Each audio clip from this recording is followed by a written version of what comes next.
And Singapore's key exports fell for a third straight month in May as the trade war between the US and China continues to bite. Electronics exports in particular posting the biggest fall since January 2009. But economists say that the picture isn't all doom and gloom, and Henry Yin explains why. Singapore's non-oil domestic exports contracted by 15.9% year-on-year in May. While that beats Bloomberg's medium forecast of 18.7% decline, it was the third straight month of double-digit contraction.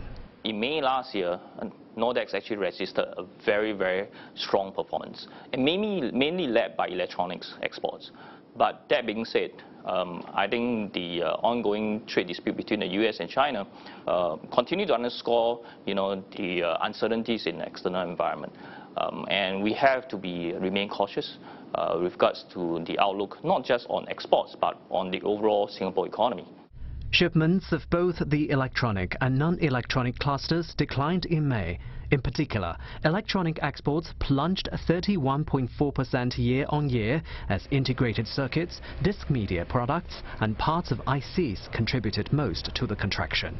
What we do note is that the electronic sector, most of the exports of electronic cluster, will likely see further contraction into the year ahead, and this is really led by the downside, or more so the headwinds for Asia exports in general. On a seasonally adjusted basis, exports rose 6.2% month-on-month in May, following April's decline of 0.7%. Economists say Singapore's exports sector could see some relief in the medium term as the US may turn to markets in Southeast Asia for alternative sources. To some extent, we are seeing some marginal improvement.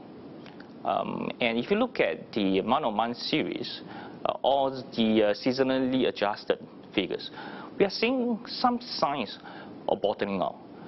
Now, question is whether will it persist. If these signs of bottoming out continues, then I think we can expect, better gradual improvement in the second half of this year or towards the later part of this year.